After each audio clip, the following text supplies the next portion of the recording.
What is up, guys? Welcome back to another What If on this channel, and I am sorry this is taking so long to get out. It was super popular, and I don't know what happened. I guess just Brain Part 2 was kind of difficult for me. Anyways, without further ado, let's get into Part 2 of What If Turles Turned Good. But first, a little recap. So in the last part, I mentioned that the tree might still happen. The only problem is that no one else is there. So Goku's the only one to take all the minions out like he did in the movie. And then he fights Turles. But since no one's there to distract Turles, he doesn't quite have enough energy to kill Turles.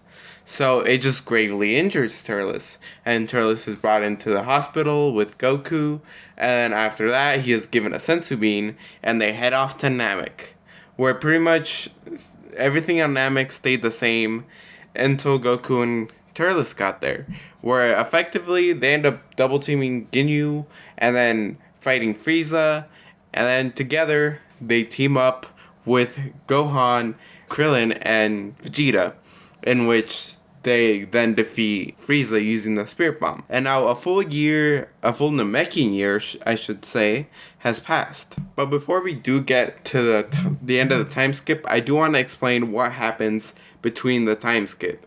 So basically, soon after Frieza is killed, Bulma is brought to Frieza's spaceship, so she can learn the alien technology and maybe apply it to Capsule Corp so she can get some money. The Saiyans, including Piccolo and Krillin, would continue to train for the next 130 days, which should be the Namekian year. And then here's everybody's power level after the gravity training, because they still have Goku's ship in this timeline. I also think that Turles would become somewhat fascinated with Gohan as he sees his whole, rage boost as a very interesting weapon he could potentially use in the future. And because Vegeta is hanging around the group a lot more, this means that Vegeta and Bulma's relationship starts off a lot quicker than in the original timeline. So, they get together a lot quicker. I mean, there's not together by the end of the Namekian year, but it's starting.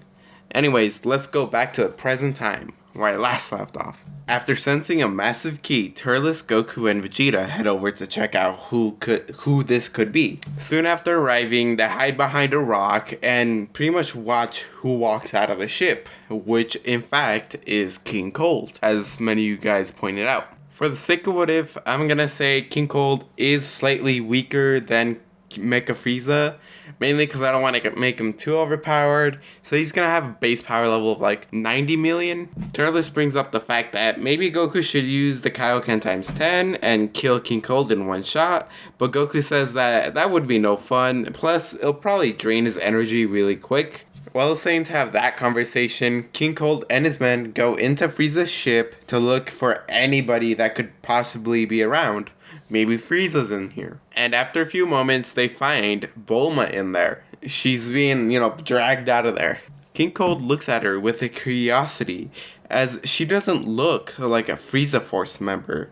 Bulma states that she is a new engineer hired by the great Lord Freezer. King Cold's look of curiosity quickly turns into anger as he yells at her, "What kind of fool do you take me for?" as he slaps her across the face, sending her flying. This causes Vegeta to get a little angry, enough for his power to spike up just for a brief moment. This does not go unnoticed by Cold's men. With Cold now knowing that there are people here, he basically threatens to kill Bulma if they don't show themselves. The three Saiyans are then forced to reveal themselves, and Goku has to go over and give Bulma pretty much the last senzu bean they have, so she doesn't frickin' die. Meanwhile, Piccolo, Krillin, and Gohan finally decide that they're gonna go help as well. As they make their way to the battle, King Cold spots Vegeta, and he asks if he's seen his son. Granted, he can already guess what happened, but he just wants confirmation. Vegeta replies, "Yeah, he's 6 feet under, and thanks to me." King Cold just annoyingly sighs and says, "I knew this would happen." Very well then, men take aim and fire at the Saiyans. However, Turles uses his sudden storm to take out all the soldiers. King Cold, realizing that they're not going to back down, he's got to fight them since he's got no more soldiers. King Cold asks, which one of you Saiyans is gonna come up and fight me first? And of course it's gonna be Vegeta, as he proudly proclaims he is the strongest of all Saiyans. Vegeta begins the fight by lunging at Cold with a right hook, but King Cold is easily able to block and catch Vegeta's hand. King Cold chuckles to himself, "Are you sure you're the one who killed my son with such a weak power level? Maybe it was one of those two over there." Vegeta starts to get more annoyed by King Cold, doubting his power. Vegeta begins to use his left hand to continuously just blast at King Cold. But obviously this does nothing, as King Cold is so much more stronger than him. King Cold stands there angrily looking at Vegeta as he grabs Vegeta's other hand and says, "That's it, I'm done with you Saiyans. If this is the best you got, then I'm done here." Vegeta tries to headbutt him mid-speech, but it does nothing. King Cold simply breaks Vegeta's arms, drops him, and then kicks him, sending him flying towards Bulma. He then turns to Turles and Goku to decide who he will ultimately kill first, and he ultimately chooses Turles. The two Saiyans are shocked from seeing Vegeta defeated so easily. I mean, he's pretty close around their power level. Turles tries to power up and rush at Cold, but he is met with a barrage of death beams through the chest. King Cold tries to fire another death beam at Goku, but just then he is kicked in the face by a very angry Gohan. This causes death beams to miss and hit Goku's shoulder. King Cold, once he gets up to his feet, angrily turns around, blasting Gohan, but Gohan is saved by Krillin, who took the blast for him. Krillin is nearly disintegrated on contact. Goku's power level begins to rise higher than it's ever been before. Meanwhile, Piccolo has to hold back Gohan to make sure he doesn't do anything stupid again. King Cold then fires 2 more death beams at Gohan and Piccolo. However, this time it strikes Gohan through the heart. The other beam just barely misses Piccolo's heart, causing them both to fall to the floor, motionless. This finally causes Goku to break down. All his friends and his son are either dead or dying. The Saiyan race is going extinct, and it's all thanks to Frieza's family. King Cold annoyingly says, "If my son is truly dead, then I have no use for them or this planet." Cold turns around, walking to his ship, thinking, maybe Cooler would want the Frieza Force now.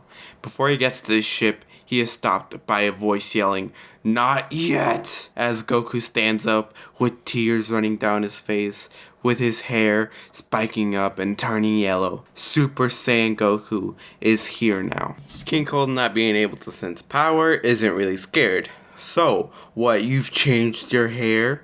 Goku runs over and punches Cold in the gut, knocking all the wind out of him. Cold gasps for air, trying to tell Goku that he can still transform if you give him a moment. Goku does allow King Cold to reach his final form, but the moment King Cold reaches his final form, he sends a death ball right to the planet, just like his son would. After the blast hits the planet, Dende uses the Namekian Dragon Balls to wish everybody to Earth. Goku still stays on Namek, and since his power level is so high that King Cold's not even a match for him, he's able to easily defeat King Cold, and this means that Goku's able to escape with a lot more time on his hand, meaning that he just doesn't barely make it out. In this timeline, everybody knows he's still alive. After all this, Dende goes over to heal Vegeta and Piccolo. He uses the last 2 wishes on the dragon to wish back Krillin and Chaozu, since they would require the Namekian Dragon Balls and not the regular Dragon Balls. During the next Namekian year, Turles and Gohan reach King Kai's planet, where King Kai pretty much tells them to train with the others, where Turles is obviously against this because he doesn't really like training that much, but Gohan does eventually get him to do this, and everybody receives a massive power boost. Well, at least the humans do. Once the Namekian Dragon Balls are active again, they use the 3 wishes to bring back Gohan. The other 2 wishes are used to create a new Namek and teleport all the Namekians to New Namek. The reason Turles and Tien and Yamcha weren't brought back is because Kami states that he'll reactivate the Dragon Balls a year early so they can revive them 3. but they will be inactive for 2 years instead of 1. After this, everybody heads down to the check-in station, and they get taken to Earth by Kami. A few months go by, and Turles is training with Gohan, but that day they are visited by a mysterious youth. Of course, this is Trunks, but this version of him is slightly stronger and has longer hair. He tells Turles and Gohan about the android threat, and they'll be coming in 3 years' time. He then gives Gohan the heart medicine and tells him to make sure that Goku takes it. You know, you don't want him dying on you. From here, Turles and Gohan pretty much go to Kami's lookout and tell Kami to pretty much just telepathically call everybody to meet up at the lookout, since Goku should be arriving that day. A few hours later, when Goku finally does arrive, you know, he instant transmissions to where everybody else is hanging out, and then they get the whole android threat is gonna happen in 3 years. They gotta train for it, and yeah, everybody pretty much goes off their own separate ways. Turles still stays with Goku and Gohan. Vegeta, you know, goes off to space. Piccolo stays with them. Tien, Yamcha, and Krillin go do their own things. For this timeline, I am gonna say that Turles does achieve Super Saiyan within the 3-year gap. He unlocks it a year into the training, and Gohan also unlocks Super Saiyan a lot quicker, since, you know, there's 2 Super Saiyans around this time, a year before the android threat. The big difference here is that Dro did not bring 19. He brought android 16. This is a slightly weaker 16, since Dro had to, you know, rush him to, you know, get him out exactly at this date.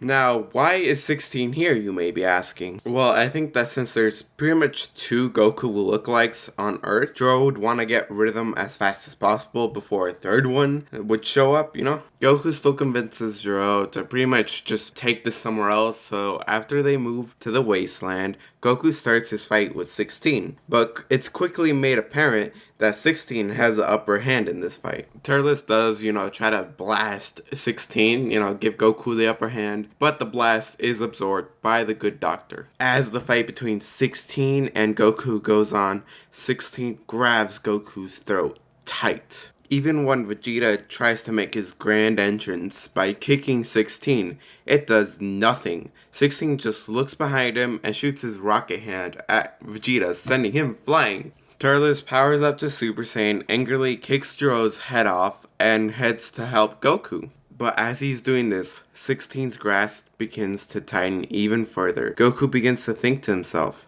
hurts so much, can't breathe. Gohan. 16 aims his arm at Goku and yells,